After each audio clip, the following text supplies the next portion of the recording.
दिवाली के बाद मध्य प्रदेश में प्रदूषण का स्तर सबसे ज्यादा ग्वालियर में रहा। ग्वालियर के फूलबाग की बात की जाए तो AQI लेवल 401 यहां पर मापा गया है, जिसके बाद उज्जैन में AQI लेवल की अगर बात की जाए तो 313 पर यह रहा, रतलाम में 307 और भोपाल में 189 पर यह पहुंच गया। इसके अलावा सिंगरौली और कटनी में वायु प्रदूषण का स्तर बेहद खराब रहा, जबकि इंदौर, जबलपुर, देवास, अनूपपुर और दमोह में वायु प्रदूषण मध्यम स्तर का रहा।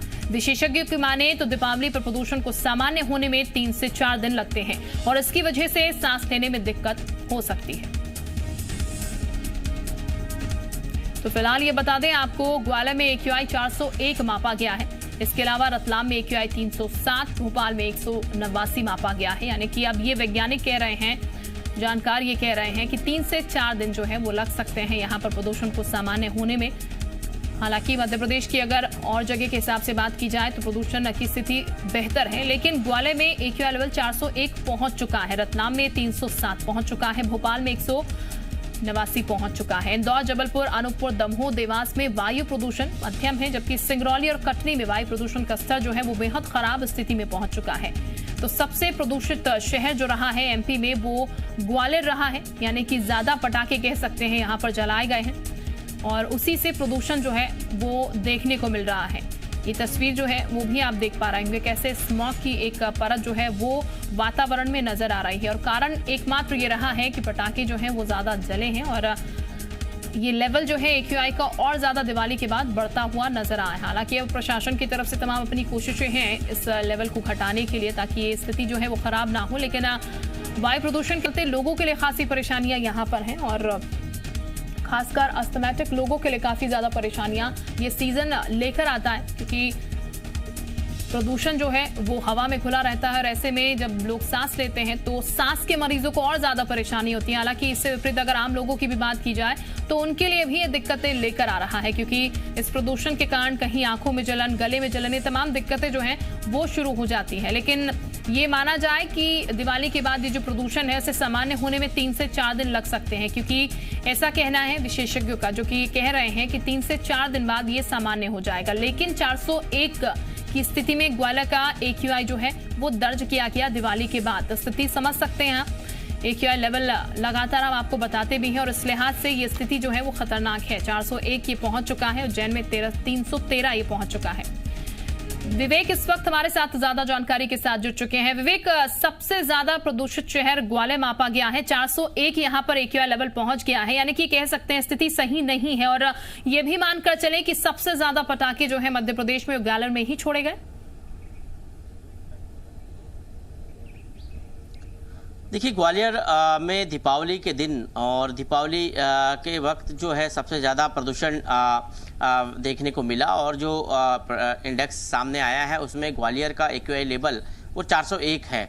ऐसे में ग्वालियर सबसे प्रदूषित रहा है, खासकर ग्वालियर का जो फूलबाग क्षेत्र है वहाँ पर मध्य प्रदेश में सर्वाधिक जो है प्रदूषण रहा है। इसके बाद हम यदि बात करें तो उज्जैन और रतलाम, ये दोनों शहर ऐसे रहे जहां पर AQI लेवल 300 से ऊपर रहा है। भोपाल में हालांकि कम रहा, लेकिन पिछले साल की तुलना में ज़्यादा रहा है। भोपाल में पिछले साल की तुलना में AQI लेवल ज़्यादा है, मतलब भोपाल में भी प्रदूषण रहा है। इसके अलावा हम यदि बात करें जबलपुर की, इंदौर की और कटनी की, सिंगरौली की, ये वो शहर है जहाँ पर प्रदूषण का लेवल जो है काफ़ी अधिक रहा है और हवा जो है वो भी काफ़ी प्रदूषित रही है और ये करीब 3 से 4 दिन इस स्थिति को सामान्य होने में लगेंगे। मतलब आप 3 से 4 दिन इस प्रदूषित हवा में जो है आपको सांसें लेना पड़ेगा, आपको जो है इस प्रदूषित हवा के साथ समय बिताना होगा। और सबसे ज़्यादा महत्वपूर्ण ये है कि जो बीमार व्यक्ति है, खासकर जो सांस संबंधित रोगों से जो पीड़ित है, उनके लिए काफ़ी जो है चिंताजनक स्थिति इस वक्त हो सकती है और खासकर ग्वालियर क्षेत्र में, क्योंकि जो प्रदूषण हुआ है वो काफ़ी तेजी से जो है वातावरण में फैला है। एक और बड़ा कारण हम बताएं कि जिस तरह NGT का आदेश था कि पटाखे फोड़ने के लिए जो है समय निर्धारित किया गया था 10 बजे तक रात के, लेकिन कहीं न कहीं उसका भी जो है सख्ती से पालन जिला प्रशासन नहीं करवा पाया और यही कारण रहा कि प्रदूषण का स्तर जो है बढ़ा है। और आप सोच सकते हैं कि यदि NGT की रोक नहीं होती तो फिर प्रदूषण किस लेवल पर जाता। तो ये एक बड़ा कारण है, लोगों ने पटाखे चलाए हैं और यही कारण है कि प्रदेश के ग्वालियर और भोपाल और इसके अलावा कुछ शहरों में प्रदूषण का स्तर काफी तेजी से बढ़ा है। बिल्कुल विवेक, दिवाली के बाद का AQI 401 मापा गया। दिवाली से पहले की अगर बात की जाए तो ग्वालियर में कितना एक्यूआई लेवल था?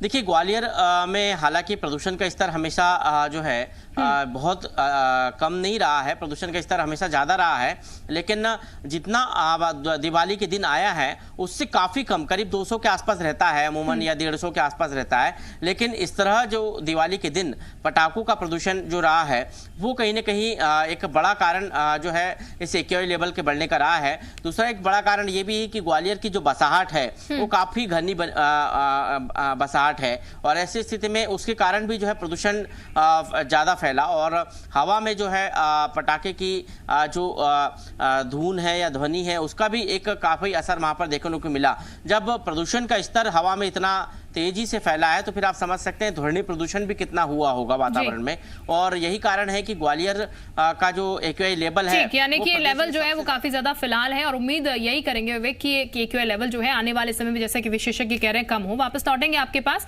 हमारे साथ हमारे सहयोगी भी जुड़ चुके हैं इस वक्त। करण, सीधे उनके पास चलते हैं, ग्वालियर की बात करते हैं।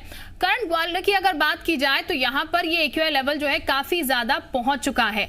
अभी हाल फिलहाल क्या उपाय किए जा रहे हैं ताकि ये जो एक्यूआई लेवल इतना ज्यादा बढ़ चुका है उसको कंट्रोल किया जा सके? हालांकि विशेषज्ञ मान रहे हैं कि 3 से 4 दिन लगेगा समय इसको कम होने में।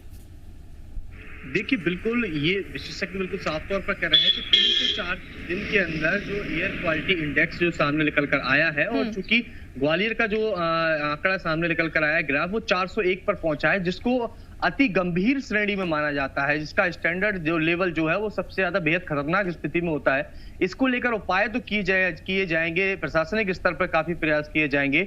विशेषज्ञ बता रहे हैं कि 3 दिन के अंदर ये ग्राफ जो है वो काफी नीचे आ जाएगा, लेकिन इसके पीछे एक सवाल बेहद गंभीर सवाल खड़ा होता है, क्योंकि एनजीटी ने इस बार स्पष्ट तौर पर, चूंकि कोरोना गंभीर बीमारी को देखा था, और उसके बाद एनजीटी ने इस चीज को लेकर अलग अलग क्षेत्रों के हिसाब से आदेश जारी किए थे कि प्रशासन जो है वो अपने स्तर पर जो वहां की स्थानीय भौगोलिक स्थिति है उसके अनुसार ये निर्णय लेके पटाखे इस बार चलाए जाएंगे दीपावली पे या नहीं। यही स्थिति रही थी कि जबलपुर में पटाखों की विक्रय और उनके चलाने पर पूरी तरह से प्रतिबंध लगा दिया गया था। यदि ग्वालियर की बात करें तो ग्वालियर में भी सिर्फ 2 घंटे के लिए जिला प्रशासन के द्वारा अनुमति दी गई थी कि, और उसमें भी एक कंडीशन अप्लाई की गई थी कि सिर्फ और सिर्फ ग्रीन पटाखे जो है वो चलाए जाएंगे। लेकिन हम अगर ग्वालियर की वास्तविक ग्राउंड जीरो की स्थिति की यदि हम बात करें तो देर रात तक जो है वो आतिशबाजी जारी रही। जो मानक जो ग्रीन पटाखों बिल्कुल करण, ये कहा जा सकता है कि एनजीटी ने तमाम उपाय किए, उसके बावजूद ये इस तरह, यानी कि एनजीटी की रोक नहीं होती तो फिर ये अंदाजा लगा सकते हैं आप और हम कि लेवल कितना ज्यादा बढ़ जाता। बहुत शुक्रिया आपका तमाम जानकारी देने के लिए विवेक, आपका भी बहुत शुक्रिया तमाम जानकारी के लिए।